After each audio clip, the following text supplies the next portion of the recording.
রব্বি জিদনি ইলমা রব্বি ইশরাহ লি সাদরি ওয়া ইয়াসসির লি আমরি ওয়াহলুল উকদাতাম মিন লিসানি ইয়াফকাহু কওলি। আজকে আমরা কথা বলবো জিলহজ নিয়ে এবং কুরবানি নিয়ে। আর কতদিন আছে কুরবানির বাকি? 8 দিন। কতদিন? 8 দিন।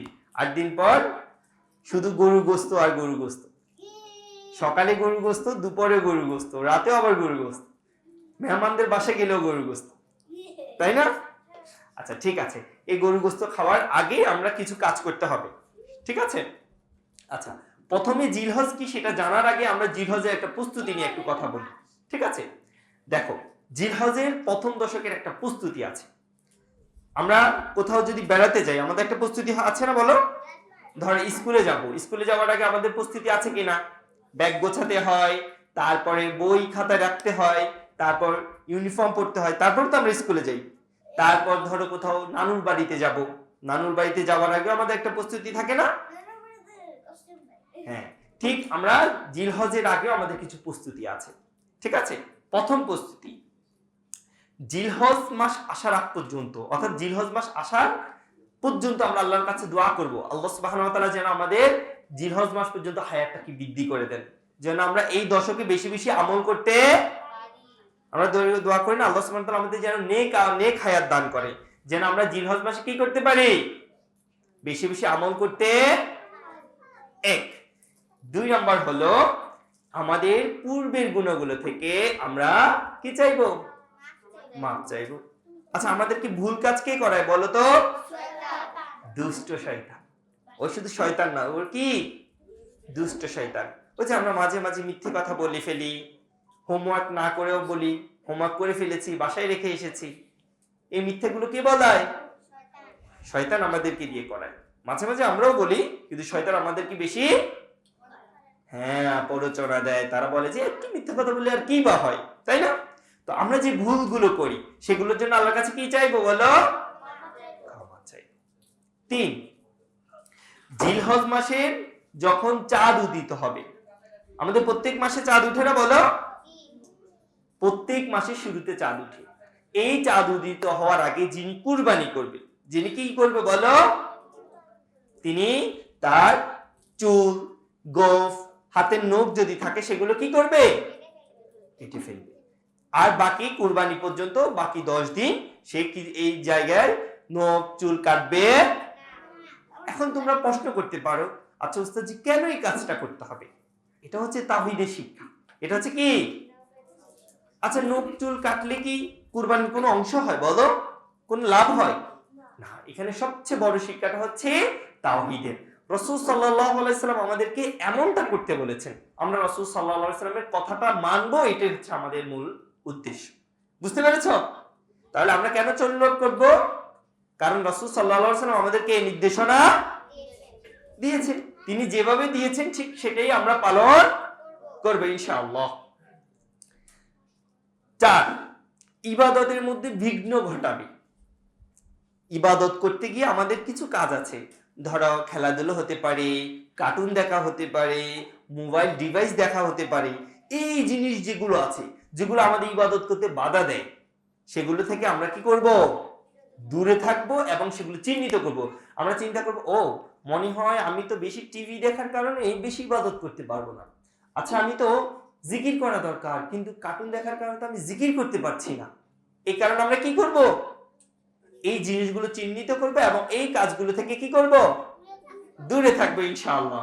সবাই বলতে হবে এই কাজগুলো কি থেকে করব? দূরে থাকবো।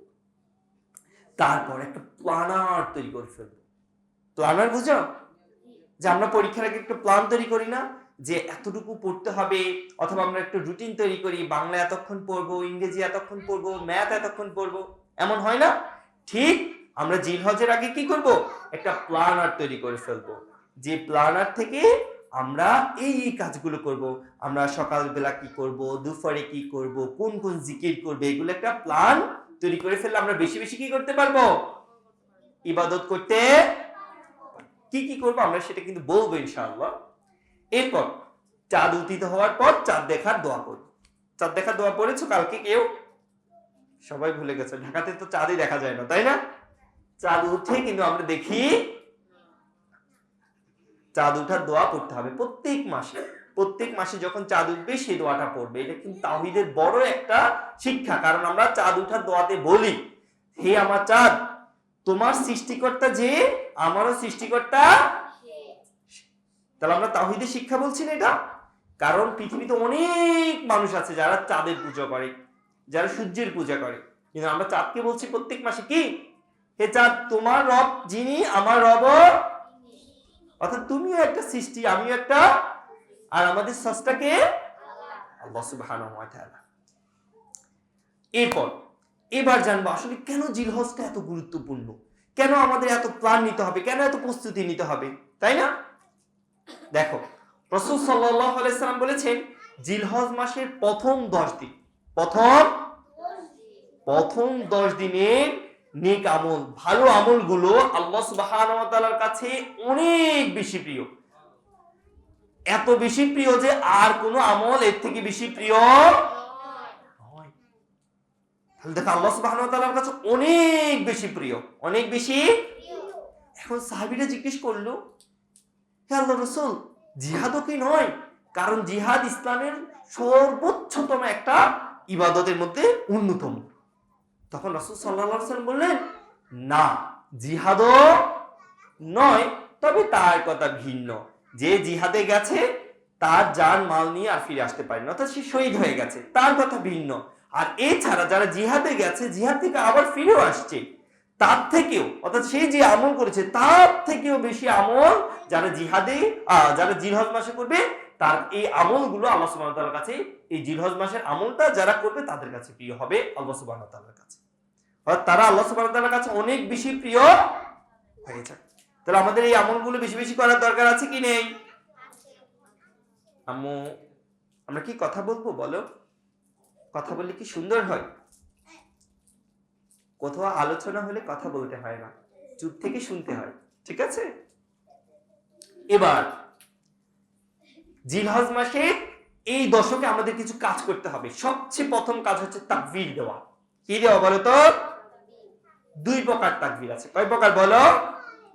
প্রথম প্রকার তাকবীর, তাকবীরটা আমরা একটু বলি, কেউ পারো? আল্লাহু আকবার, আল্লাহু আকবার, লা ইলাহা ইল্লাল্লাহ, আল্লাহু আকবার, আল্লাহু আকবার, ওয়ালিল্লাহিল হামদ। শুনেছে এটা? কারা কারা শুনেছে? মাশাআল্লাহ। আচ্ছা, এই তাকবীরটা 2 প্রকার। এই তাকবীরটা কয় প্রকার? অর্থাৎ 2 ভাবে দিতে হবে। প্রথমটাকে আমরা বলবো আত-তাকবীর আল মুকাইয়াদ। এটা হচ্ছে মূলত হচ্ছে নির্দিষ্ট সময়ের তাকবীর। আমি কিন্তু স্পষ্ট করব, নির্দিষ্ট সময়ে, অর্থাৎ জিলহজ মাসের 9 তারিখ আরাফার দিন থেকে 13 তারিখ আসর পর্যন্ত, অর্থাৎ জিলহজ মাসের ফজর 9 তারিখ ফজর থেকে 13 তারিখ আসর পর্যন্ত প্রত্যেক ফরজ সালাতের পর একবার করে এই তাকবীর দিতে হবে। অর্থাৎ আমরা ফজরের আগে, ফজরের পর 2 রাকাত ফরজ করি, জোহরে 4 রাকাত, আসরে 4 রাকাত, মাগরিবে 3 রাকাত, আর ঈশাতে 4 রাকাত। এই 4 রাকাতের পর আমরা সালাম ফিরিয়ে বলবো আল্লাহু আকবার, আল্লাহু আকবার, লা ইলাহা ইল্লাল্লাহ, আল্লাহু আকবার, আল্লাহু আকবার, লিল্লাহিল হামদ। ঠিক আছে? কার কার মনে থাকবে? কত তারিখ থেকে কত তারিখ? 9 থেকে 13। এবার আরেকটা আছে আত-তাকবীর আল মুতলাক, সার্বক্ষণিক তাকবীর। সার্বক্ষণিক তাকবীর কি জানো? যখনই জিলহজে চাঁদ উঠে যাবে তখন থেকে শুরু করে প্রথম দশকে বিশেষ করে আমরা হাঁটতে, বসতে, চলতে, যেখানেই যাই, রাস্তাঘাটেও আমরা এই তাকবীরটা দেব। কি বলবো? আল্লাহু আকবার, আল্লাহু আকবার, আল্লাহু আকবার, লা ইলাহা ইল্লাল্লাহ, আল্লাহু আকবার, আল্লাহু আকবার, লিল্লাহিল হামদ। আমাদের সাহাবীরা, বিশেষ করে ইবনে ওমর রাদিয়াল্লাহু আনহু সহ অনেকেই, তারা যখন জিলহজ মাস আসতেন তারা বাজারে চলে যেতেন। কোথায় চলে যেতেন? বাজারে যেতেন, এবং তারা তাকবীর দিতেন যেন মানুষকে স্মরণ করিয়ে দেওয়া যায়, যেন তারাও এই তাকবীর দেয়। তাহলে আমরা যখন বাসায় পৌঁছাবো, খেলার মাঠে যাব, অথবা স্কুলে যাব, মাদ্রাসায় যাব, তখন আমরা আমাদের বন্ধুদেরকে মনে করিয়ে দিতে পারি, তাই না, যে তোমরাও বেশি বেশি কি দাও? তাকবীর। কার কার মনে থাকবে? লজ্জা পাবো? আচ্ছা, যারা পচা কাজ করে, যারা ইসলাম মানে না, তারা গান গাইতে কি লজ্জা পায়? তারা যেখানে সেখানে গান গায় না, বলো? কিন্তু আমরা ইসলাম ধর্মের মানুষ, আমাদের দিন হচ্ছে ইসলাম, আমরা কেন লজ্জা পাবো তাকবীর দিতে? ঠিক আছে, তাই আমরা এই দশকে বেশি বেশি কি দিব বলো? কারা কারা তাকবীর দিবে ইনশাআল্লাহ? শুধু নিজে দিলে হবে না, বাসায় আম্মু আব্বু ভাই বোন যারা আছে তাদেরকেও মনে করিয়ে দিতে ইনশাআল্লাহ। হাত নামাও। এবার এই জিলহজের প্রথম দশকে আমরা কোন কাজ করব না, কোন কাজগুলো আসলে করা ঠিক হবে না, এটা একটু জানার চেষ্টা করি আমরা ইনশাআল্লাহ। প্রথমত হচ্ছে গীবত করব না। কি করব না বলো তো? গীবত ভালো কথা? মন্দ কথা না? আমরা আরেকবার বলেছিলাম গীবত কি সত্য না মিথ্যে কথা? গীবত সত্য কথা, তবে আরেকজনের পিছনে খারাপ কথা বলার কারণে এটা পচা কাজ। গীবত সত্য, কিন্তু এটা আরেকজনের পিছনে বলার কারণে তার মন্দ কাজ করা গুলো মানুষকে মনে করিয়ে দেওয়া বা স্মরণ করিয়ে দেওয়ার কারণে এটা একটা কি কাজ? পচা কাজ। গীবত করা কি ভালো? গীবত করাকে আল্লাহ সুবহানাহু ওয়া তাআলা কি বলেছেন জানো? নিজের মৃত ভাইয়ের গোশত খাওয়ার অপরাধের সাথে তুলনা করেছেন। আমরা কারো কি গীবত করব? বলবো ওই যে ও দেখতে একটু ভালো দেখা যাচ্ছে না, ওর জামাটা একটু সুন্দর নেই, ওর পাটা একটু বাঁকা, ও চোখে কম দেখে, এভাবে বলা যাবে? কারো পিছনে কারো খারাপ কথা বলবো, মনে থাকবে ইনশাআল্লাহ। এরপর ঝগড়া মারামারি করি, স্কুলে গিয়ে একটু করি না? আরেকজনের শার্টে আঁকিবুকি করে দেই, করি না? হয়তো করে, ও দেখছো। আচ্ছা, আমরা করি না। আমরা ঝগড়া মারামারি করব এই দশকেও করব না, কখনোই করব না। ঝগড়া মারামারি কি ভালোরা করে? যারা পচা তারা করে না? আমরা সবাই ভালো, আমরা সবাই ভালো না বলো? তাহলে যারা ভালো তারা ঝগড়া মারামারি করে। কেউ যদি ঝগড়া মারামারি করে আমরা তাকে মনে করিয়ে দিব, তুমি জানো এখন জিলহজ মাস চলছে, এখন বেশি বেশি আমল করতে হবে, এখন ঝগড়া করা যাবে। এরপর স্কুল বা মাদ্রাসায় না বলে কারো ব্যাগ থেকে কিছু নেওয়া যাবে? একটু লুকোচুরি দিয়ে পেন্সিলটা একটু পকেটে রেখে দিবে, করা যাবে? রাবারটা, ও রাবারটা অনেক সুন্দর, আমার তো এমন রাবার নেই, দেখি নিয়ে নেই, করা যাবে না? এমন কাজ করা যাবে? এটা একটা ভুল কাজ। আমরা তো সবাই ভালো, ভালোরা কখনোই কারো কোনো কিছু না বলে নেয়, মনে থাকবে তো? এরপর স্কুল মাদ্রাসায় কি অনেক বেশি চিৎকার করতে হবে, ম্যাম ম্যাম উস্তাদ কোথায় আছেন, চিৎকার করা যাবে? অতিরিক্ত চিৎকার করা ভালো? এভাবে আমরা করি কি না? বলি না আমরা? করি তো। আমরা তো টিচাররা জানি, ক্লাস নিতে নিতে নিতে তো আমাদের অবস্থা খুবই খারাপ হয়ে যায়। ওরা বলি ম্যাম শুনুন, টিচার শুনুন, বারবার করে ডাকাডাকি, চিৎকার চেঁচামেচি, আরেকজনের সাথে মারামারি, করা যাবে? কে করি আমরা? আমি তো সবাই ভালো, এই কারণে এখানে আসছি। আমরা এত ভালো ছিলাম না, তোমরা যে অনেক ভালো, এই কারণে আমরা তোমাদের থেকে অনেক কিছু শিখতে পারছি। ঠিক আছে? এরপর স্কুল বা মাদ্রাসার দেওয়াল, তারপর হচ্ছে বেঞ্চ আঁকিবুকি করা যাবে? কিন্তু সবগুলো বেঞ্চে তো অনেক আঁকিবুকি দেখি, এগুলো কি করে? ভূতে ভূতে রাতের বেলা ভূতে এসে কি যায় না, এগুলো তো আমরাই করি। কিন্তু আমরা আজ থেকে আর করব, দেওয়ালে আঁকবো, বেঞ্চে আঁকবো, কারো জামা কাপড়ে আঁকবো, মনে থাকবে না ভুলে যাবেন? চকলেটের সাথে সাথে ভুলে যাবেন। এরপর অতিরিক্ত ঘুমানো যাবে না, শুধু ঘুম আর ঘুম, ঘুম আর ঘুম, বেশি ঘুমানো ঠিক না। তবে রাত্রিবেলা তাড়াতাড়ি ঘুমিয়ে যাব, ফজরের আগে তাড়াতাড়ি উঠে দুপুরে একটু ঘুমাতে পারি, তবে অল্প, বেশি ঘুমানো যাবে না, মনে থাকবে? না, ডাকতে হবে সবাইকে, ফজরের আগে উঠে যেতে হবে। সূর্যি মামা উঠার আগে আমাদের উঠতে, মনে থাকবে ইনশাআল্লাহ। এরপর কঠিন কাজ, টিভি দেখা থেকে কি করতে হবে? টিভি দেখো?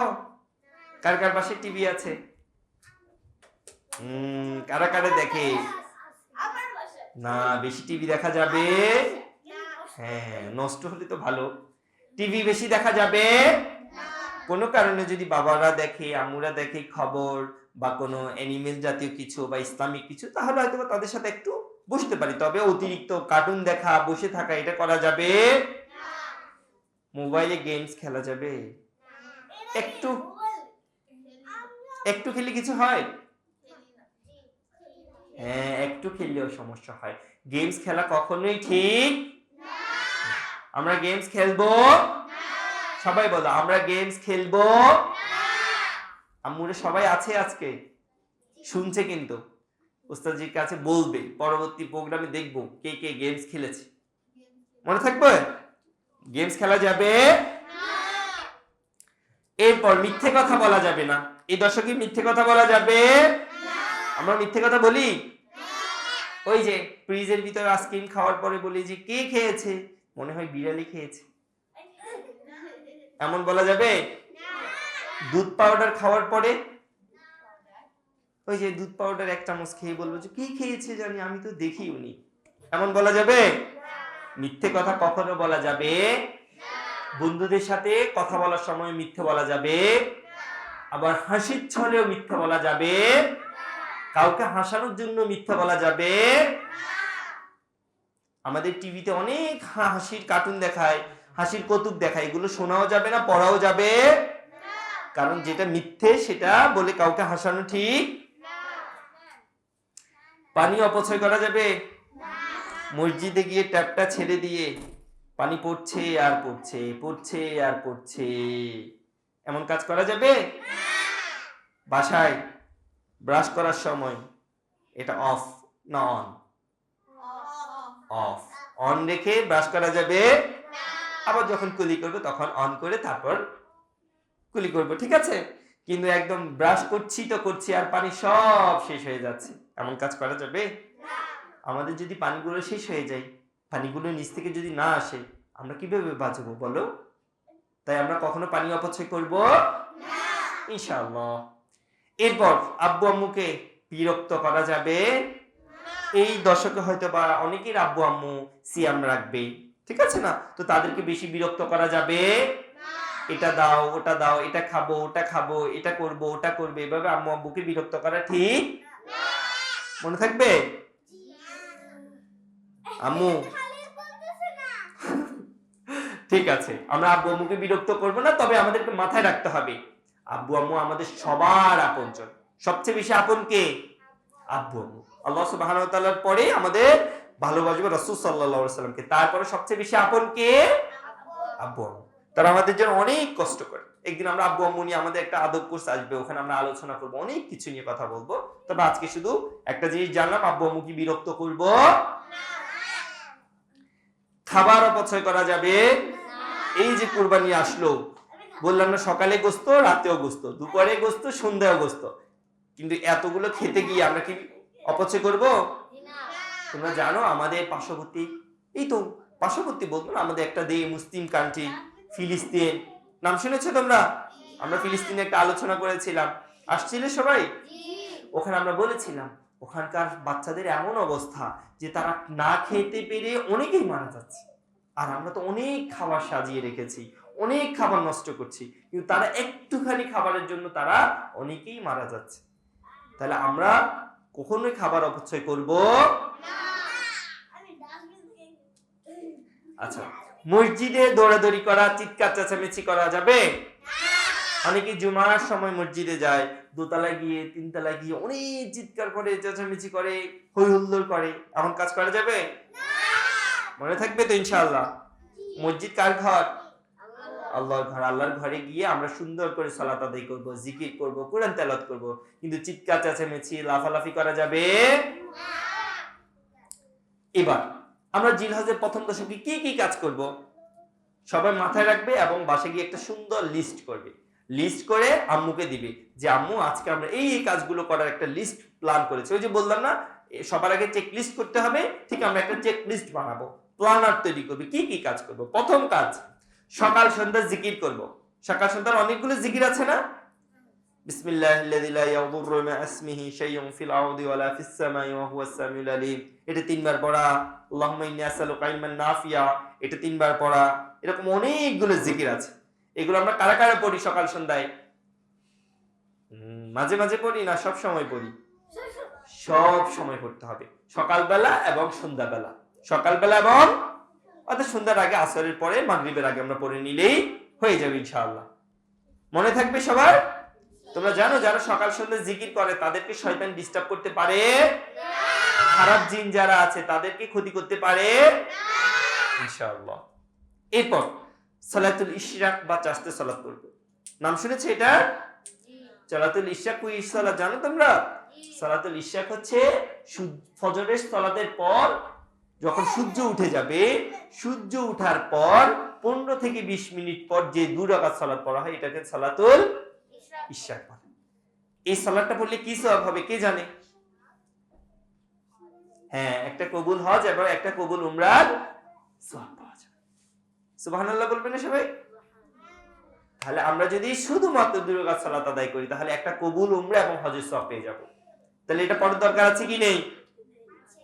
সবাই বলো, দরকার আছে কি নেই? আছে ইনশাআল্লাহ। আর চাষতে সালাতে একই, শুধুমাত্র এটা একটু দেরি করে পড়া হয়। এটা একটু দেরি করে পড়া হয়, 2, 4, 6 যে যার মতো করে পড়তে পারবে ইনশাআল্লাহ। 12 রাকাত সুন্নত সালাত। এই যে বাবা বাবা আমরা কি এখন ঘড়ি দেখবো বলো? তাহলে 12 রাকাত সুন্নত সালাত আমাদের পড়তে হবে। 12 রাকাত সুন্নত সালাত করলে কি হয় জানো? জান্নাতে একটা ঘর তৈরি হয়। জান্নাতে ঘর চাই আমরা? আমরা যদি শুধু বসে থাকি জান্নাতে গেলে কি আমরা ঘর দেখবো? ভালো কাজ করতে হবে না বলো? জিকির আজকার করা, ভালো কাজ করা, তাহলে তো আমরা জান্নাতে ঘর পাবো ইনশাআল্লাহ। এরপর আমরা যখন জান্নাতে একদম চলে যাব আর ওখান থেকে আসতে হবে, আমাদের এখন মনে হতে পারে আমাদের তো ঢাকাতে একটা ফ্ল্যাট নেই আমাদের, তারপরে হতে পারে আমাদের বাড়িতেও ভালো একটা ঘর নেই, কিন্তু জান্নাতে আমাদের অনেকগুলো ঘর আছে। কেউ যদি এভাবে প্রতিদিন সালাত আদায় করো, 12 রাকাত সুন্নত সালাত করে কন্টিনিউ করো, সে বলতে পারবে আমার দুনিয়াতে নেই কি হয়েছে, জান্নাতে আমার অনেকগুলো ঘর, জান্নাতে আমার অনেকগুলো। আমাদের দরকার আছে না একদিন এক এক ঘরে থাকবো ইনশাআল্লাহ। জান্নাতে গেলে অনেক মজা হবে না ইনশাআল্লাহ। 12 রাকাত সুন্নত সালাত কি?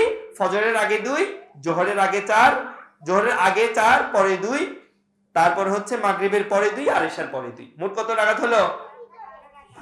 কে কে পড়বে এই সালাতগুলো? আমরা সবসময় পড়ি, তবে আমরা ফজিলতের নিয়তে পড়বো, তাহলে আমাদের জন্য অনেক বেনিফিট হবে ইনশাআল্লাহ। 5 ওয়াক্ত সালাত যারা ছেলেরা আছে কোথায় গিয়ে পড়তে হবে? মসজিদে। আমরা বাসায় পড়বো, চেষ্টা করবো সর্বাত্মক সবগুলো সালাত কোথায় পড়তে? মসজিদে আদায় করার জন্য ইনশাআল্লাহ, বা জামাতের সাথে আদায় করার জন্য। এরপর আমরা প্রতিদিন নতুন করে একটি দোয়া শিখতে পারি না? 10 দিনে 10টি দোয়া, 10টি সূরা, 10টি আয়াত গুরুত্বপূর্ণ। এভাবে যদি আমি প্রত্যেক বছর 10টি করে শিখে ফেলি, তাহলে আমার যদি 20 বছর বয়স হয়, অনেকগুলো প্রায় 200-র উপরেও মুখস্থ হয়ে যাবে না আমাদের বলো? তাই আমরা প্রতিদিন এই দোয়াগুলো বেশি বেশি শেখার চেষ্টা করবো, যার যতটুকু সামর্থ্য আছে, ঠিক আছে? তারপর আব্বু আম্মু, ভাই বোন, আত্মীয় স্বজন, প্রতিবেশী যারা আছে তাদের জন্য কি করবে? এই 10 দিনে দোয়া করি আমরা, রব্বির হামহুমা কামা রাব্বায়ানি সগীরা, এই দোয়া করতে পারি। ভাই বোনের জন্য, তারপর দাদা দাদুর জন্য, খালামুনির জন্য, সবার জন্য আমরা কি করব বলো? দোয়া করব ইনশাআল্লাহ।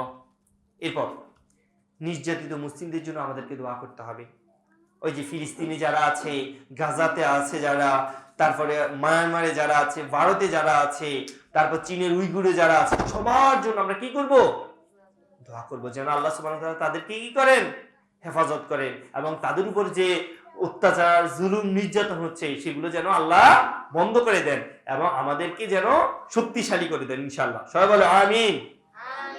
আল্লাহ সুবহানাহু ওয়া তাআলা জালিম যারা আছে জালিমদের ধ্বংস করে দিন, এবং আমাদের সকল মুসলিমদেরকে একসাথে কাজ করার তৌফিক দান করুন ইনশাআল্লাহ। এরপর বেশি বেশি কোরআন তেলাওয়াত করতে হবে।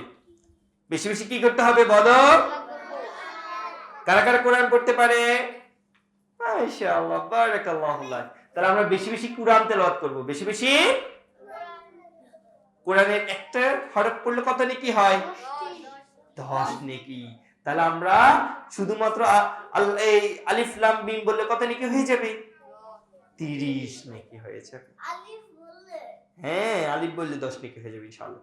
এরপর জান্নাত লাভের জন্য দোয়া করতে হবে। আল্লাহর কাছে বলবো আল্লাহুম্মা ইন্নী আসআলুকাল জান্নাহ, আল্লাহ আমাকে কি দেন? জান্নাত দেন। জান্নাত চাইতে হলে কোন জান্নাত চাইবো?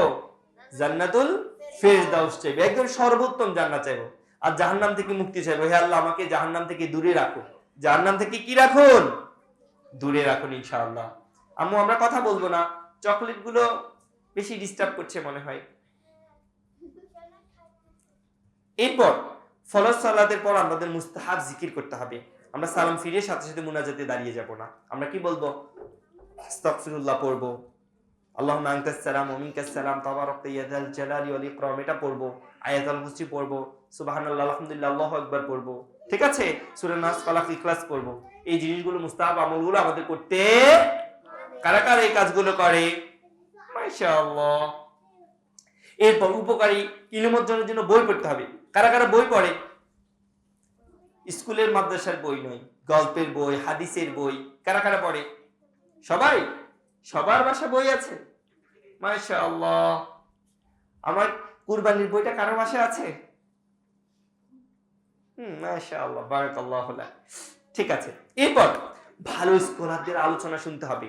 আমরা যদি ভালো স্কলারদের আলোচনা শুনি আমরা অনেক কিছু শিখতে পারবো। ভালো স্কলার কারা? ইবনে তাইমিয়া, শেখ বিন বাজ, শেখ উসাইমিন, ঠিক আছে, এরা হচ্ছে বড় স্কলার। শেখ আলবানী রাহিমাহুল্লাহ, এরা হচ্ছে বড় বড় স্কলার। তাদের আলোচনাগুলো শুনতে হবে, তাদের বই পুস্তকগুলো পড়তে হবে। ঠিক আছে, এরপর বন্ধুদের সাথে আমরা যে এই যে আজকে অনেক কিছু জানবো না আমরা, এগুলো বন্ধুদের সাথে শেয়ার করতে হবে। বন্ধুদের সাথে কি করতে হবে?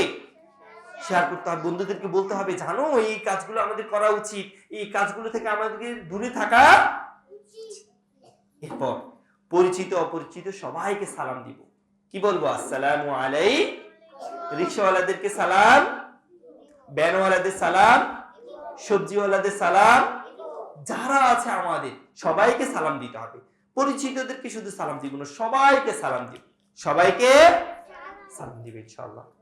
এরপর রাস্তা দিয়ে যাওয়ার সময় কোথাও যদি কোনো পেন, ব্লেড, সুই পড়ে থাকতে দেখা যায়, তখন কি করব? এটা নিয়ে আমরা ডাস্টবিনে ফেলে দিব। এটা একটা সাদাকা, এটা একটা সাদাকা। তুমি হয়তোবা জান্নাতে যাওয়ার জন্য এই একটি আমলে যথেষ্ট হয়ে যাবে।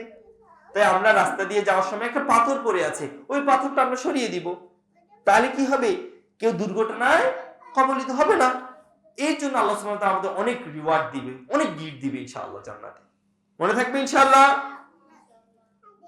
এরপর বাড়ির কাজে আব্বু আম্মুকে সাহায্য, যেমন আম্মুকে আমরা বাগানের কাজে সাহায্য করতে পারি, জামা কাপড় ধোয়ার কাজে সাহায্য করতে পারি, শুকানোর কাজে সাহায্য করতে পারি।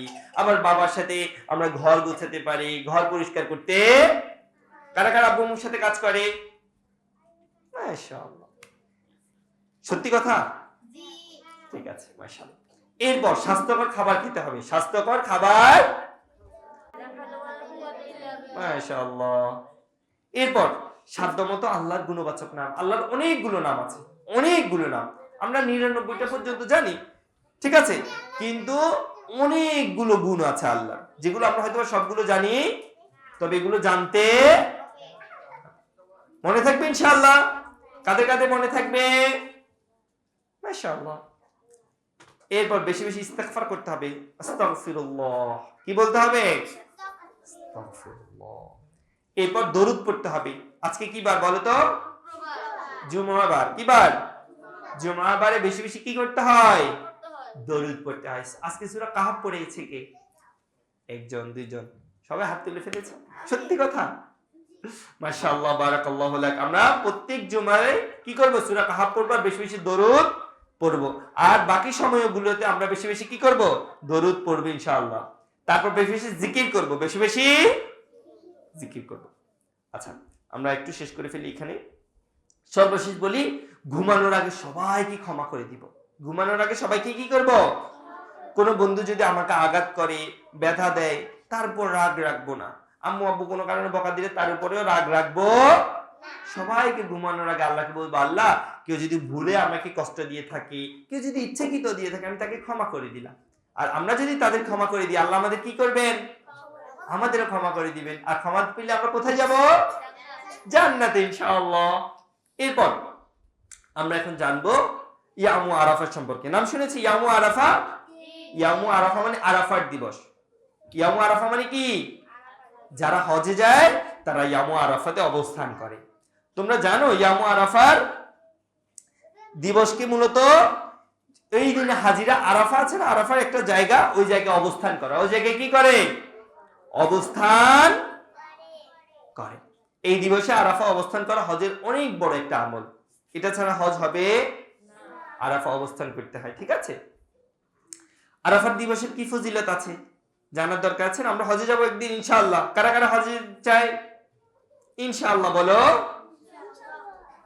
আল্লাহ সুবহানাহু ওয়া তাআলা আরাফার দিন বান্দার একদম নিকটবর্তী হন এবং বান্দাদের সবচেয়ে বেশি মানুষকে জাহান্নামের আগুন থেকে মুক্তি দেন। সবচেয়ে বেশি নিকটবর্তী হন এবং বেশি মানুষকে আল্লাহ কি করেন? জাহান্নামের আগুন থেকে মুক্তি দেন। এবং ফেরেশতাদেরকে আমাদের নিয়ে গর্ব করেন। ফেরেশতাদেরকে আমাদের নিয়ে কি করেন? গর্ব করেন। এছাড়াও যারা আরাফায় আছে, আরাফায় অবস্থানকারীদেরকে আল্লাহ সুবহানাহু ওয়া তাআলা বিশেষভাবে ক্ষমা করে দেন। বিশেষভাবে কি করে দেন? ক্ষমাও করে দেন ইনশাআল্লাহ। রাসূল সাল্লাল্লাহু আলাইহি ওয়াসাল্লাম বলছেন আরাফাত দিবসের দোয়া হচ্ছে উত্তম দোয়া। সবচেয়ে শ্রেষ্ঠ দোয়া হচ্ছে আরাফাত দিবসের দোয়া। মনে থাকবে? তাহলে আমরা যারা আরাফায় অবস্থান করব, কখনো হজ করতে গেলে আমরা কি করব? আল্লাহর কাছে বেশি বেশি দোয়া ইনশাআল্লাহ। আচ্ছা, তাহলে কি আমাদের জন্য আরাফার দিন কিছু নেই? আছে কিনা? সব তো হাজিরাই পেয়ে যাবে। আমাদের জন্য কিছু নেই? আছে। আমাদের জন্য সিয়াম আছে। আরাফাত দিবসের বিশেষ সিয়াম আছে। আরাফাত দিবসে কি আছে? বিশেষ মানে রোজা আছে। রাসূল সাল্লাল্লাহু আলাইহি ওয়াসাল্লাম বলেছেন কেউ যদি আরাফাত দিবসে কি করে? একটি রোজা রাখে, একটি সিয়াম পালন করে, তার 1 বছর আগের এবং পরের গুনাহ মাফ হয়ে যাবে। সুবহানাল্লাহ বলো। তাহলে আমরা আরাফাত দিনে কারা কারা রোজা রাখার চেষ্টা করব? ইনশাআল্লাহ বলো। বাকি 9 দিনও আমরা রোজা রাখতে পারি, তবে আরাফাত দিন যারা 9 দিন পারবো না, আরাফাত দিন রোজা রাখার চেষ্টা করবো ইনশাআল্লাহ। পরিবারের সবাইকে, দাদু, খালামণি, নানু সবাইকে ফোন করে মনে করিয়ে দিব যে আরাফাত দিন কি রাখতে হয়। আর রোজা রাখলে কি হয়? 1 বছর আগের এবং 1 বছর পরের মোট 2 বছর গুণে কি হয়ে যায়? মাফ হয়ে যায়। তাহলে আব্বু, খালামণি, ফুফি এদেরকে ফোন করে বলবো আমরা? বলবো না? আমরা বলতে হবে ইনশাআল্লাহ। যারা বলবে তারা অনেক বেশি গিফট পাবে, আর যারা বলবে না তারা আসলে কিছুই পাবে। এবার আমরা ঈদে চলে আসি। কোথায় চলে আসবো? ঈদের গল্প শুনতে চাও? কারা কারা শুনতে চায়? মাশাআল্লাহ। তাহলে মনোযোগ দাও। ঈদুল আজহার ইতিহাস একদম সংক্ষেপে বলবো, যেহেতু আমরা আজকে বড় আলোচনা করছি। দেখো, আদম আলাইহিস সালামের 2 জন সন্তান ছিল। কয়জন সন্তান? শুধু 2 জন? অনেক সন্তান ছিল। তবে 2 জনের ঘটনায় আমরা আজকে কথা বলবো, ঠিক আছে? একজনের নাম হচ্ছে হাবিল, একজনের নাম হচ্ছে। একদিন তাদের একটি বিষয় নিয়ে দ্বন্দ্ব চলে আসলো। যে কোনো বিষয় হতে পারে, দ্বন্দ্ব হতে পারে, বা যে কোনো কারণে তাদের সাথে যখন এরকম হলো, এই জন্য আল্লাহ সুবহানাহু ওয়া তাআলা তাদের জন্য অথবা আদম আলাইহিস সালাম তাদেরকে কুরবানি করার নির্দেশ দিলেন। কি করতে নির্দেশ দিলেন বলো? কুরবানি করার নির্দেশ দিলেন। ওই সময়ে কুরবানির একটা প্রচলন ছিল, কি জানো? কুরবানি যে যেটা দিতে চায় সেটা মাঠে রাখতে হতো, আর আকাশ থেকে আগুন এসে ওটা কি করতো? ভাস্মীভূত করে দিত। আর যারটাই আগুনে পুড়ে যেত তারটাই কুরবানি কবুল হয়ে যেত। দেখতে পাচ্ছ আগুন আসতো। এবার আদম আলাইহিস সালামের 2 সন্তান কি করলেন? কুরবানি করার জন্য প্রস্তুতি নিলেন। এই যে আম্মু, চকলেটের গল্প তো পরে করব, এখন তো কুরবানির গল্প চলছে, ঠিক আছে? দেখো, এখন তারা 2 জনে কি করলো? কুরবানি করার জন্য প্রস্তুতি নিল। কুরবানি করার জন্য। এর মধ্যে কাবিল চাষাবাদ করতে, কৃষক ছিল এক প্রকার, ঠিক আছে? আমরা চাষাবাদ করি না গ্রামে অনেকে? কাবিল কি করতো? চাষাবাদ করতো। আর হাবিল পশুপালন করতো, খামার করে না অনেকে, এরকম। এখন কাবিল কি করলো? তার চাষাবাদকৃত খাবারের বা জমির যে অংশগুলো ছিল তার থেকে মোটামুটি ধরনের যেগুলো আছে এই টাইপের খাবার, যে শস্য দানা ছিল, সেগুলো কুরবানির উদ্দেশ্যে মাঠে রাখলো। আর হাবিল সবচেয়ে উত্তম পশুটা কি করলো? আল্লাহর রাস্তায় কুরবানি করার জন্য রেখে দিল। এরপর নিয়ম অনুযায়ী আকাশ থেকে আগুন আসলো এবং পশুটি কি করলো? ভস্মীভূত হয়ে গেল। অর্থাৎ কার কুরবানি কবুল হয়েছে বলো তো? হাবিলের কুরবানি কবুল হয়ে গেছে। আর কাবিলের কুরবানির যে অংশ সেগুলো যেখানে আছে সেখানে রয়ে ঠিক আছে। এখান থেকে মূলত হচ্ছে কুরবানি শুরু হয়। কুরবানির শুরুটা এখান থেকে আমরা জানতে পারি কোরআনের মাধ্যমে। আর আমরা কোন কোন জায়গা থেকে কুরবানি করি জানার ইচ্ছা আছে আপনাদের? হ্যাঁ হ্যাঁ, ইব্রাহিম আলাইহিস সালাম এবং ইসমাইল আলাইহিস সালামের কুরবানির ঘটনা থেকে আমরা মূলত কুরবানির ইতিহাস সম্পর্কে জানতে পারি। ইব্রাহিম আলাইহিস সালাম যখন তার পিতৃভূমি, কিছুক্ষণ আগে ওস্তাদ তোমাদের সাথে বলেছে না, পিতৃভূমি থেকে বিতাড়িত হলেন বা হিজরত করলেন, ওখান থেকে তিনি কোথায় চলে আসলেন জানো? ওই দিন বলেছিলাম ফিলিস্তিনের ঘটনার সময় ফিলিস্তিনে চলে এসেছিলেন। ঠিক আছে, এরপর অনেকগুলো ঘটনা ঘটে। ঠিক আছে, ওখানেই ইব্রাহিম আলাইহিস সালামের ঘরে জন্ম নেয় কে? ইসমাইল আলাইহিস সালাম। ঠিক আছে, ইসমাইল আলাইহিস সালাম যখন হাঁটার বয়সে একটু বড় হয়েছেন তখন আল্লাহ সুবহানাহু ওয়া তাআলা ইব্রাহিম আলাইহিস সালামকে স্বপ্নে দেখিয়েছেন যে তোমার ইসমাইল আলাইহিস সালামকে কি করতে হবে? কুরবানি করতে। আচ্ছা, আমরা এখানে একটা জিনিস জেনে রাখি, স্বপ্ন 3 প্রকার। স্বপ্ন কয় প্রকার? একটা হচ্ছে আল্লাহ সুবহানাহু ওয়া তাআলা ভালো স্বপ্নগুলো দেখান আল্লাহ সুবহানাহু ওয়া তাআলার মাধ্যমে, একটা হচ্ছে শয়তান দেখায়, আর একটা হচ্ছে আমরা যেটা কল্পনা করি সেটা দেখি। সব স্বপ্ন বিশ্বাস করতে হবে, বা স্বপ্ন, খারাপ স্বপ্ন কাউকে বলাও যাবে। তবে নবীদের স্বপ্নগুলো ছিল ওহী। নবীদের স্বপ্নগুলো ছিল কি? ওহী ছিল, অর্থাৎ আল্লাহর নির্দেশ ছিল। ঠিক আছে, তো এই কথা জানার পর আল্লাহ সুবহানাহু ওয়া তাআলা কি করলেন? এটা কেন করলেন? কারণ তিনি ইব্রাহিম আলাইহিস সালামকে পরীক্ষা করতে চাইলেন এবং ইসমাইল আলাইহিস সালামকেও পরীক্ষা করতে চাইলেন। তারপর ইব্রাহিম আলাইহিস সালাম তার সন্তান ইসমাইলকে বলল, হে আমার সন্তান, আমি স্বপ্নে দেখেছি আমি তোমাকে কুরবানি করছি, এই ব্যাপারে তোমার মত কি? আচ্ছা, আমাদেরকে আজকে যদি বলা, আমি যদি বলি আমি স্বপ্নে দেখেছি তোমাদের একজনকে কুরবানি করবো, তোমরা কি করবে? আমি 1 2 3 বলতে সবাই এখান থেকে পালিয়ে যাবে না বলো? কিন্তু ইসমাইল আলাইহিস সালাম জানতেন তার বাবা একজন নবী এবং ভালো মানুষ, তাই তিনি কি বললেন জানো? তিনি বললেন ধৈর্যের সাথে, তিনি বললেন, হে আমার পিতা, আপনাকে যে আদেশ করা হয়েছে আপনি তাই করুন। শুধু এটাই বলেনি, তিনি বললেন বরং আপনি আমাকে কিসের মধ্যে পাবেন? ধৈর্যশীলদের মধ্যে অন্তর্ভুক্ত পাবেন ইনশাআল্লাহ, অর্থাৎ আপনাকে সবরকারী হিসেবে পাবেন। চমৎকার কথা না বলো? এরপর আল্লাহ সুবহানাহু ওয়া তাআলা তাদের ব্যাপারে বলেছেন, তারপর তারা উভয় নিজেদেরকে আল্লাহর ইচ্ছার কাছে কি করলো? সমর্পণ করলো। দেখো, ইব্রাহিম আলাইহিস সালাম যখন তার ছেলেকে কুরবানি করতে গেলেন, অনেক ঘটনা আছে আমাদের দেশে যেগুলো ভুল এবং মিথ্যা। এই মিথ্যা বা ভুল ঘটনাগুলো আমরা বিশ্বাস করতে হবে। যেটা আমরা কোরআন এবং সুন্নাতে পেয়েছি শুধু ততটুকুই জানবো। ঠিক আছে, অনেকেই বলে এই যে আম্মু ওইদিকে কি করছি আমরা, গল্প শুনতে ভালো লাগে না? এদিকে তাকাও। ঠিক আছে, আমাদের দেশে অনেক ভুল এবং মিথ্যে ঘটনা কুরবানি সম্পর্কে বলা হয়, এগুলো বিশ্বাস করা যাবে? আমরা কোরআন এবং সুন্নাতে যতটুকু পেয়েছি ততটুকু বলবো, এর বাইরে বেশি বলবো না, বিশ্বাসও করব। মনে থাকবে ইনশাআল্লাহ। এরপর ইব্রাহিম আলাইহিস সালাম কি করলেন? তার ছেলেকে যখন বাস্তবায়ন করার জন্য, আল্লাহ সুবহানাহু ওয়া তাআলা যে নির্দেশ দিয়েছে এটা বাস্তবায়ন করার জন্য, তখন তিনি একটি কি পেয়েছেন? সংবাদ বা আওয়াজ শুনতে পেলেন। ঠিক আছে, অর্থাৎ এখানে আল্লাহ সুবহানাহু ওয়া তাআলা তাদেরকে জানালেন যে তোমাদের যে পরীক্ষা করা হচ্ছে সেটা কবুল হয়ে গেছে।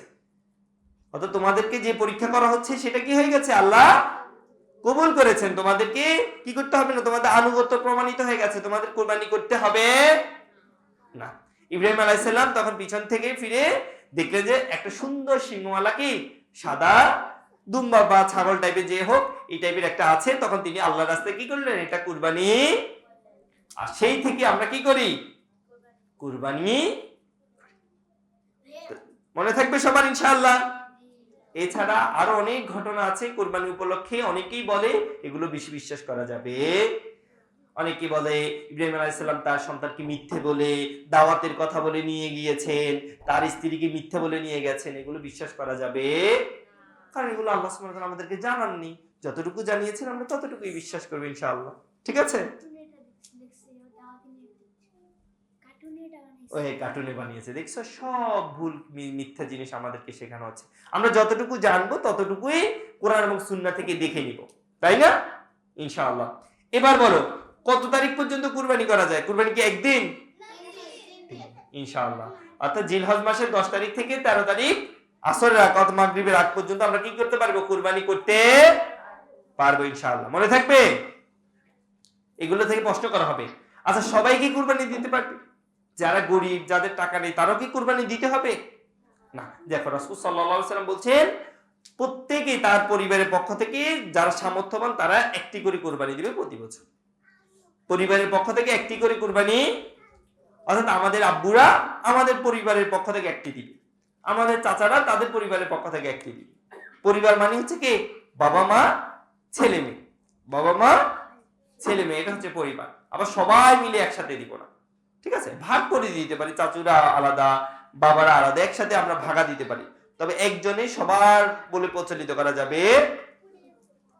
তারপর রাসূল সাল্লাল্লাহু আলাইহি ওয়াসাল্লাম বলছেন যে ব্যক্তি সামর্থ্য থাকা সত্ত্বেও কুরবানি দিবে না সে যেন ঈদগাহে না আসে। তাই উচিত হচ্ছে যাদেরই সামর্থ্য আছে তারা কি করবে?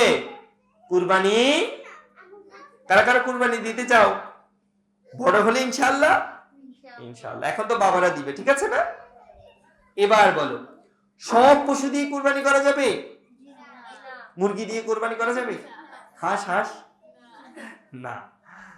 কুরবানি পশুর জন্য নির্ধারিত পশু রয়েছে। কোরআনুল কারিমে এগুলোকে বলা হয় কি? বাহিমাতুল আনআম, নির্ধারিত পশু। এর বাইরে কুরবানি করা যাবে কেমন বলো? নিয়ে এসো পশুগুলো হচ্ছে উট, গরু, মহিষ, ভেড়া, দুম্বা। এই প্রকারের পশুগুলো দিয়ে কি করবো? আমরা কুরবানি দিতে পারবো। রাজহাঁস দিয়ে দেয়া যাবে? যাবে না, যাবে না। মুরগি দিয়েও দেওয়া যাবে, খরগোশ দিয়ে, মহিষ দেওয়া যাবে, মহিষ দেওয়া যাবে, গরু, উট, ছাগল, দুম্বা, ছাগল, এই ভেড়া টাইপের যেগুলো আছে এগুলো দেওয়া যাবে ইনশাআল্লাহ। আচ্ছা, কুরবানি পশুর বয়স থাকতে হবে। আমাদের যেমন 7 বছর বয়স থেকে নামাজ পড়তে, সালাত পড়তে হয়, 10 বছর থেকে একদমই পড়তে হবে, কুরবানির পশুরা কিছু একটা বয়স আছে। এটা জানার দরকার আছে কি নেই? এখন ধরো ছোট্ট একটা গরু আমরা জবাই করে দিতে হলে হবে কুরবানি হবে। উটের বয়স 5 বছর হতে হবে। কত বছর? 5 বছর নিচে উট কুরবানি করা যাবে। গরু মহিষ 2 বছর। গরু মহিষের কত বছর হতে হবে? দাঁত এটা আমরা বুঝবো না, আমরা 2 বছর ধরে নিলাম, ঠিক আছে? আর ছাগল, ভেড়া, দুম্বা, অনেকে ভেড়া 6 মাস বলেছে, তবে 1 বছর হওয়াটা সবচেয়ে উত্তম। 1 বছর নিচে হওয়াটা ঠিক। মনে থাকবে উট কত বছর, গরু ছাগল আর ছাগল ভেড়া দুম্বা আমরা 1 বছর, অনেকে 6 মাস বলেছে, আমরা 1 বছর ধরে নিলাম ইনশাআল্লাহ। আচ্ছা, কুরবানির পশু সব পশু কি কুরবানি করা যাবে? মানে ধরো কোন পশু চোখ নেই এমন জিনিস কুরবানি করা যাবে না। এই প্রকার কিছু কাজ আছে। প্রথমত হচ্ছে স্পষ্ট কানা, মানে অন্ধ, যে গরু চোখে দেখে না, যে ছাগল চোখে দেখে না, এমন ছাগল বা গরু দিয়ে কুরবানি করা যাবে। মনে থাকবে ধরো বাড়িতে যাওয়ার পর, ঢাকা থেকে বাড়িতে যাবে না সবাই ঈদে, এখন দেখলে দাদা একটা অন্ধ গরু নিয়ে আসছে কম দামে পেয়ে, কুরবানি করা যাবে? এটার গোস্ত খাওয়া যাবে? গোস্ত খাওয়া যাবে, গোস্ত খেতে কোনো সমস্যা, তবে কুরবানি হবে। তারপর খোড়া মানে ল্যাংড়া, ধরো 1 পা আছে, পা দিয়ে চলতে পারে না, এমন পশু দিয়ে কুরবানি করা যাবে। তারপর খুব রোগা, মানে এমন গরু নিল যে বাড়ি পর্যন্ত যাওয়ার আগে গরু মনে হচ্ছে মারা যাবে, একদম হেলদে ধুলে কোন রকম যাচ্ছে তো যাচ্ছে, আর চলতে পারছে না, এমন গরু দিয়ে বা ছাগল বা পশু দিয়ে কুরবানি করা যাবে। তারপর দুর্বল, মানে একদম পেট ভিতর ঢুকে গেছে, একদম মনে হচ্ছে যে এটা কিছুক্ষণ পরে মারা যাবে এমন অবস্থা, এরকম পশু দিয়ে কুরবানি করবো না। কারণ আমরা সবচেয়ে উৎকৃষ্ট, আমার কাছে যা সামর্থ্য আছে ওই রকম টাকা দিয়ে উৎকৃষ্ট পশু কুরবানি করবো আল্লাহর জন্য। কুরবানি কার জন্য করবো বলো তো? কুরবানির পশুর গোশত কি আল্লাহ সুবহানাহু ওয়া তাআলা আমাদের থেকে নেন? কি কথা বলছে আম্মু? এইদিকে আমরা কথা বলতে কি ভালো বলো? আচ্ছা, এরপর আরেকটা কাজ করতে হবে, লোক দেখানোর জন্য কুরবানি করা যাবে। লোক দেখানোর জন্য কুরবানি কি জানো? অর্থাৎ বাড়িতে যাওয়ার পর বন্ধুকে বলবে, দেখো আমাদের গরুটা তো হাতির মতো বড়, তোমাদেরটা তো একটু মুরগির মতো, এমন করে দেখানো বলা যাবে, তাহলে হয়ে যাবে লোক দেখানো। তারপর অনেকেই গরু ছাগল কিনে মানুষকে দেখানোর জন্য, বড় গরু অনেকে দুটো কিনে তিনটে কিনে মানুষকে দেখানোর জন্য, মানুষ যেন বলে উরি ও তো অনেক টাকা, এই জন্য কুরবানি করা যাবে। আমরা কার জন্য কুরবানি দিব? মনে থাকবে? কুরবানি পশু নিয়ে কারোর সাথে ঝগড়া মারামারি হিংসে করা যাবে। ধরো তোমাদের গরুটা বড়, কারো গরু ছোট, তাকে নিয়ে কি মারামারি করা যাবে? এটা নিয়ে ঝগড়া করা যাবে? তাকে কষ্ট দেয়া যাবে? তাকে কি বলবো তুমি এমন কাজ কেন করছো, তোমাদের গরুটা তো অনেক ছোট, আমাদের গরু বড়, আমরা অনেক বড় লোক, এরকম বলা যাবে? ছাগল নিয়ে বলা যাবে? যার যেটা সামর্থ্য আছে সেটাই কুরবানি দিতে পারবে। কারণ আল্লাহ সুবহানাহু ওয়া তাআলা কি বলেছেন? কুরবানির পশু রক্ত মাংস বাবা এমন করলে কি সবাই তোমাকে ভালো বলবে বলো? তুমি কি চাও সবাই তোমাকে পচা বলুক? তুমি তো অনেক ভালো, কিন্তু কাজ যেটা করছো সেটা ভালো হচ্ছে না। ঠিক আছে, দেখো আল্লাহ সুবহানাহু ওয়া তাআলা কি বলেছেন? কুরবানি পশুর রক্ত মাংস কিছু আল্লাহর কাছে যায়, কি যায়? তাকওয়া। আমরা যে আল্লাহর জন্য কুরবানি দিলাম সেটাই আল্লাহর কাছে। মজার বিষয়, যৌতুক বা জুলুম দিয়ে কারো কুরবানি করা যাবে? ভাইয়াকে বিয়ে দেওয়ার পরে ভাইয়া শ্বশুর বাড়ি থেকে গরু এনে কুরবানি করা যাবে? যাবে? অথবা তোমার অনেক শক্তি অনেক পাওয়ার, তুমি কারো ছাগলটা ছিনিয়ে নিয়ে আসলে ওটা দিয়ে কুরবানি করা যাবে? করা যাবে ইনশাআল্লাহ।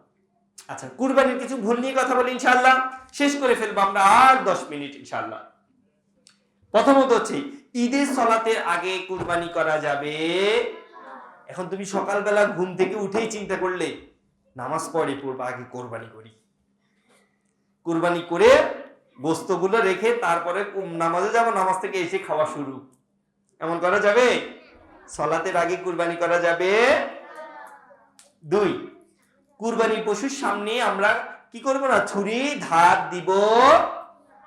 কেউ যদি ধার দেয়, দাদা চাচা মামা বা বাবা, কেউ যদি এমন করে তাকে নিষেধ করব যে পশুর সামনে কি করা যাবে না? ছুরি ধার দেয়া যাবে।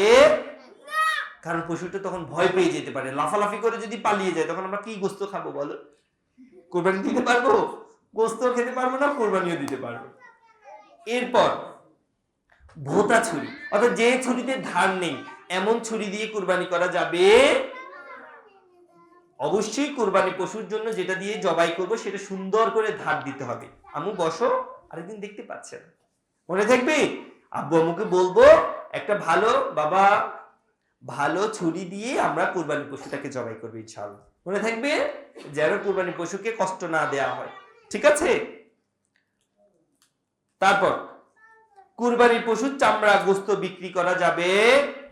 তুমি চিন্তা করছো অনেক বড় আমাদের গরুর অর্ধেকটা বিক্রি করে দিই, এমন কাজ করা যাবে? চামড়াও বিক্রি করবো না, গোস্ত বিক্রি করবো না, সব আমাদের জন্য রাখতে, আমরা মানুষকে দান করতে পারি, হাদিয়া দিতে পারি, ঠিক আছে? তবে বিক্রি করা যাবে?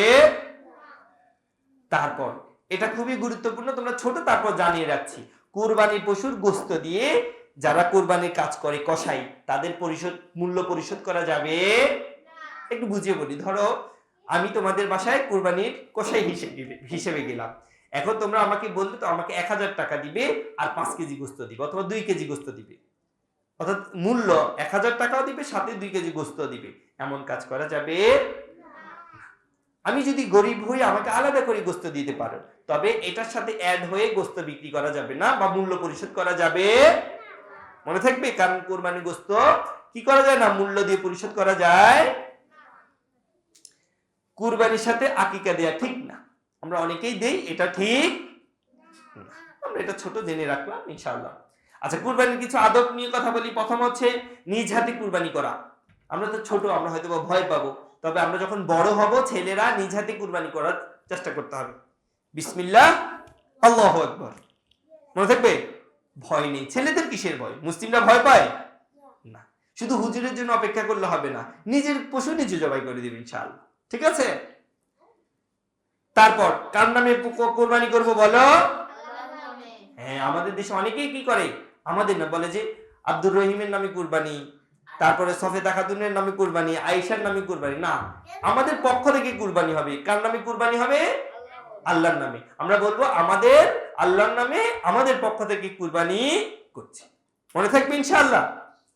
কুরবানির দোয়া একদম সহজ, বিসমিল্লাহ আল্লাহু আকবার। বিসমিল্লাহ আল্লাহর নামে শুরু করলাম, আল্লাহু আকবার, আল্লাহ সবচেয়ে বড়। আরেকটা দোয়া আল্লাহ সুবহানাহু ওয়া তাআলা রাসূল সাল্লাল্লাহু আলাইহি ওয়াসাল্লাম বলেছে, সেটা হচ্ছে বিসমিল্লাহি আল্লাহুম্মা তাকাব্বাল মিন্নি ওয়া মিন আহলি বাইতি। অর্থাৎ হে আল্লাহর নামে শুরু করছে, হে আমার রব তুমি কবুল করো আমার এবং আমার পরিবারের পক্ষ থেকে। তাহলে শুধু বিসমিল্লাহ আল্লাহু আকবার বললে কুরবানি হয়ে আলাদা করে কোনো দোয়া পড়তে হবে। তাইলে আমরা বড় হয়ে কুরবানি করতে পারবো ইনশাআল্লাহ। ছেলেরা পারবে ইনশাআল্লাহ, ইনশাআল্লাহ। তারপর কুরবানির গোশতগুলো শুধু নিজেরা খেলে হবে না। কুরবানির গোশত রাসূল সাল্লাল্লাহু আলাইহি ওয়াসাল্লাম বলছে তোমরা কুরবানির গোশত খাও এবং কি করো, জমা করো এবং দান করো। খেতেও পারবো, জমাও করতে পারবো, ডিপ ফ্রিজও রাখতে পারবো, ফ্রিজও রাখতে পারবো, যেখানে ইচ্ছে সেখানে রাখতে পারবো।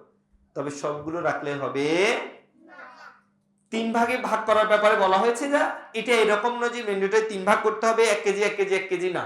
তোমার সামর্থ্য অনুযায়ী তুমি কিছু খাবে, কিছু ফ্রিজে রাখবে, কিছু তোমার আত্মীয় স্বজনকে দিবে, কিছু যারা গরিব মিসকিন আছে তাদেরকে।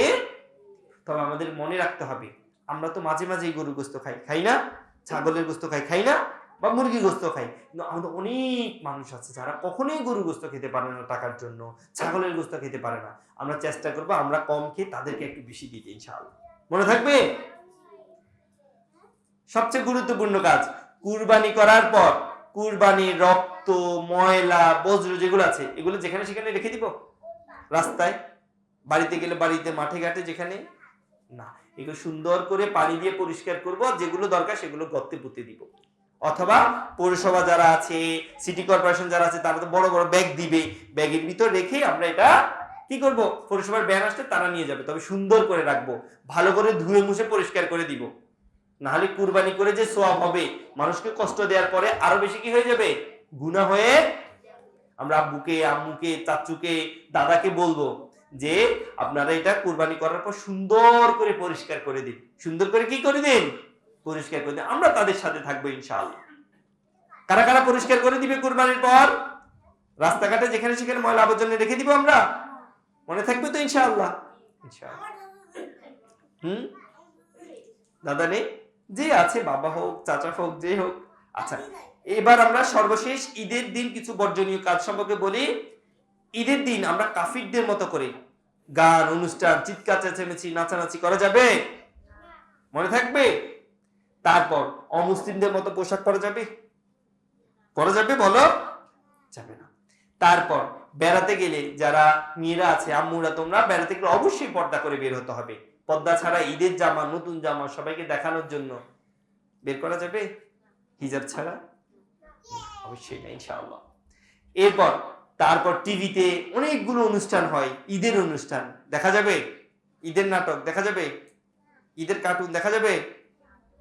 সবাই বল, দেখা যাবে ইনশাআল্লাহ। তারপর বেহুদা কাজে সময় অপচয় করব না। তুমি কি করবে, কুরবানি করে গরু গোশত খেতে খেতে আর ফজর জোহরের সময় নেই, আসরের সময় চলে যাচ্ছে, আমরা মনে থাকে না। অনেকেই কুরবানির সময় জোহরের সালাত পড়ে না, আসরের সালাত পড়ে না। এমন কাজ করা যাবে বলো? কখনোই অপচয় করে। সালাত আগে, তোমার গোশত রেখে আগে সালাত পড়ে তারপর আবার দরকার হলে গোশত কাটবে, মনে থাকবে ইনশাআল্লাহ। তারপর আতশবাজি ফোটানো যাবে ঈদের আগের দিন রাতে? করবো আমরা? তারপর শুভেচ্ছার নামে ঈদ মোবারক বলতে গিয়ে ছেলে মেয়েরা হ্যান্ডশেক করা যাবে, মুসাফা করা যাবে? বাসায় গিয়ে গিয়ে চাঁদা সালাম দিয়ে টাকা নিয়ে যাবে? টাকা নিয়ে যাবে, তবে পা ধরে সালাম দিয়ে যাবে। আমরা পা ধরে সালাম করি। ঈদের দিন আমরা কি করব? তাড়াতাড়ি ঘুম থেকে উঠবো। তাড়াতাড়ি কারা কারা ঘুম থেকে উঠে? পড়ালেখার সময় একটু উঠতে কষ্ট, ঈদের দিন এমনি উঠতে কষ্ট হয় না, তাই না? তারপর মিসওয়াক করব। কি করব? মিসওয়াক করব, দাঁত ব্রাশ করে নিব ভালো করে। তারপর গোসল করব। তারপর কি করব? গোসল করে নিব। তারপর সুগন্ধি, ছেলেরা সুগন্ধি ব্যবহার করবে, মেয়েরা লাগানো যাবে। উত্তম সুন্দর পোশাক পরবো, নতুন জামা না, সুন্দর পোশাক, যেটা আমার আছে, সুন্দর একটা পোশাক পরবো ইনশাআল্লাহ। তারপর ঈদগাহে যাওয়ার আগে খালি পেটে যেতে হবে। ঈদুল আজহা যাওয়ার আগে কি করতে হবে? কিছু খেয়ে যাব না। ঈদুল ফিতরে খেজুর, মিষ্টি জাতীয় কিছু খাবার খেয়ে যাওয়া, খেজুর খেয়ে যাওয়াটা উত্তম। তবে ঈদুল আজহাতে যাওয়ার আগে কিছু খেয়ে যাব, পানিও খাবো না, কিছুই খাওয়ার দরকার নেই। পায়ে হেঁটে যাব, পায়ে হেঁটে যদি দূরে হয় আমরা পায়ে হেঁটে না গিয়ে আমরা গাড়িতে যেতে পারি, তবে পায়ে হেঁটে যাওয়া উত্তম, ভালো। তারপর ঈদগাহে যাওয়ার সময় জোরে জোরে তাকবীর দিব, কি বলবো? আল্লাহু আকবার, আল্লাহু আকবার, লা ইলাহা ইল্লাল্লাহু, আল্লাহু আকবার, আল্লাহু আকবার, লিল্লাহিল হামদ। তারপর এক রাস্তা দিয়ে যাব, আরেক রাস্তা দিয়ে আসব। এটা এমন নয় যে না গেলে কি হবে, গেলে ভালো, সুন্নাহ, আর না পারলে তো কিছু করার নেই। ঈদগাহে ঈদের সালাত আদায় করার চেষ্টা করবো, মসজিদেও পড়া যায়, তবে ঈদগাহে পড়াটা সবচেয়ে ভালো। আব্বু আম্মুদেরকে বোনদেরকেও মসজিদে নিয়ে যাব, মানে ঈদগাহে সালাত পড়ার জন্য নিয়ে যাব, ঠিক আছে? তাদেরও ঈদের সালাতের হক আছে না বলো? অবশ্যই নিয়ে যাওয়ার চেষ্টা করবো, যেখানে ব্যবস্থা আছে আর কি।